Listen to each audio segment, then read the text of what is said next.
సముద్రయాన్.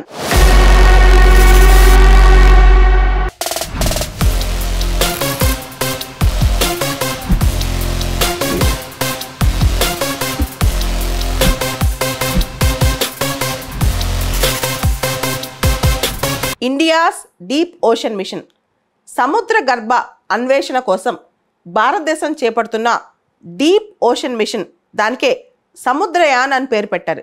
ఇది ఈరోజు wet testing complete చేసుకుంది. అసలు వెట్ టెస్టింగ్ అంటే ఏంటి? ఇది ఒక సబ్మెర్సిబుల్ వెహికల్ కాబట్టి ఏదైనా ఒక సబ్స్టెన్స్ వాటర్తో ఎలా రియాక్ట్ అవుతుంది, దానికి ఏమైనా లీకేజెస్ ఉన్నాయా, దాని ఫంక్షనాలిటీస్ ఎలా ఉంటాయి, ప్రెజర్ సిచ్యువేషన్లో ఎలా వర్క్ చేస్తాయి, ఇవన్నీ తెలుసుకుంటారనమాట. దీన్నే వెట్ టెస్టింగ్ అంటారు.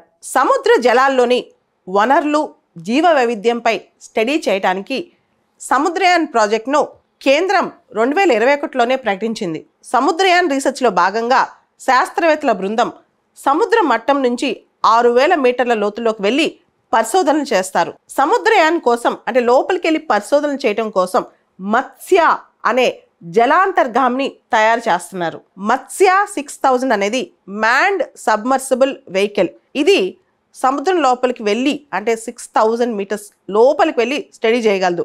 దీన్ని national institute of ocean technology Chennai వాళ్ళు తయారు చేస్తున్నారు. మత్స్య 6000 సముద్రంలోకి వెళ్ళి 12 గంటల పాటు కంటిన్యూస్గా స్టడీ చేయగలదు. అత్యవసర పరిస్థితిలో 96 గంటల వరకు కూడా ఇది సముద్రం లోతుల్లో ఉండి స్టడీ చేయగలదు. సముద్రం లోతుల్లో 5000 మీటర్లు దాటి కిందకి వెళ్ళి పయనించిన దేశాలు కేవలం 5 ఉన్నాయి. రీసెర్చ్ చేసిన దేశాలు 5 ఉన్నాయి: America, Russia, Japan, France, China.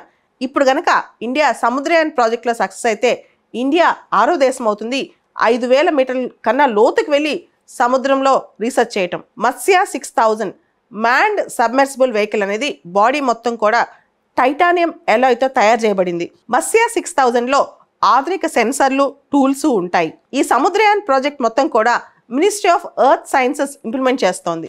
సముద్రం లోతుల్లో పాలీమెటాలిక్ నాడ్యూల్స్ ఉంటాయి. ముఖ్యంగా copper, manganese, nickel, iron, cobalt. ఇవన్నీ ఏమాత్రం ఎంత స్థాయిలో ఉన్నాయో సముద్రయాన్ వల్ల మనకు తెలుస్తుంటుంది. సముద్రయాన్ ప్రాజెక్ట్ వల్ల మనకి చాలా అడ్వాంటేజెస్ ఉన్నాయి.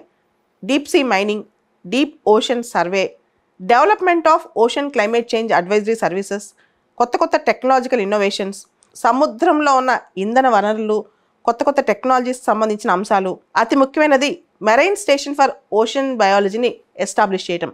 ఇవన్నీ కూడా డీప్ ఓషన్ మిషన్ లేదా సముద్రయాన్ యొక్క ఆబ్జెక్టివ్స్. ఇక్కడ మనం ప్రత్యేకంగా గుర్తుంచుకోవాల్సింది ఈ డికేడ్, ఈ దశాబ్దాన్ని యునైటెడ్ నేషన్స్ వాళ్ళు అంటే 2021 నుంచి 2030 వరకు ఈ దశాబ్దాన్ని UN వాళ్ళు డికేడ్ ఆఫ్ ఓషన్ సైన్స్ అని చెప్పి ప్రకటించారు.